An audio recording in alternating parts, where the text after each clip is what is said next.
very optimistic as we make our way to the holiday. Dow up 614 points and rising.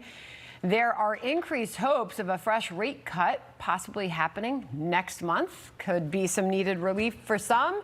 And that could be the discussion at the Thanksgiving table. So let's bring in our Econ Power panel, Lou Basenese, Executive Vice President of Market Strategy at Prairie Operating Co., and Dan Greenhouse, Solus Alternative Asset Management Strategist. Gotta shorten those titles for both of you. This was President Trump earlier because he seems to be touting that the prices of the food you're putting on your Thanksgiving dinner table have gone down. Here's the president. And this Thanksgiving, we're also making incredible strides to make America affordable again. Walmart announced that the cost of their standard Thanksgiving meal is 25% lower than just 1 year ago. That's a big deal. According to the USDA, the price of Thanksgiving turkey is down 33% from its Biden era. We are down to a level that we haven't seen in a long time. Okay, I mean, Dan, that sounds like pretty good news, right? Yeah, I'm not going to argue with the USDA. The problem is the public doesn't believe that prices are lower. There are surveys and polls done all the time. The last one I saw was from Marquette, I believe, where 12% of respondents said that they thought grocery prices were lower than a year ago. So obviously the inverse thought they were higher. The problem is that the public thinks about inflation in terms of levels.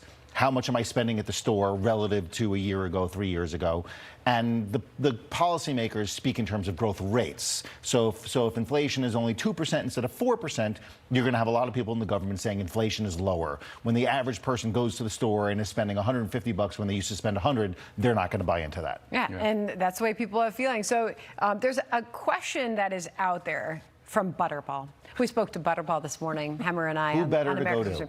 Okay, they give a Thanksgiving Outlook report and asks a question on ways that people plan to control Thanksgiving costs. And while this seems like not a big deal, these are ways to gauge consumer sentiment, how people are feeling about the economy. About 60% said they're going to make no changes at all, even though affordability seems to be top of mind for so many. About 1/5 said they're going to ask guests to bring food, which I don't know. I think a lot of people do anyway. They're going to change their side dishes. Butterball said maybe swap out a side dish, one that's less expensive for one that's more expensive, or vice versa. Doesn't surprise me at all because they're saying they're not going to do anything different.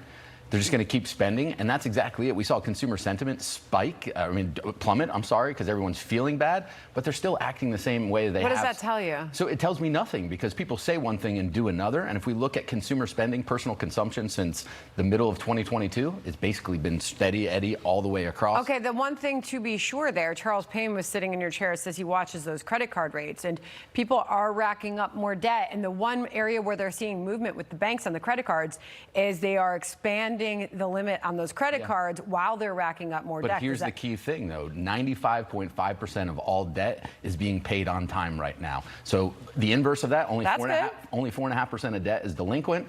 You go back to the COVID era or the great financial crisis, you were north of 10%. I think I somewhat disagree in terms of the message that it tells me.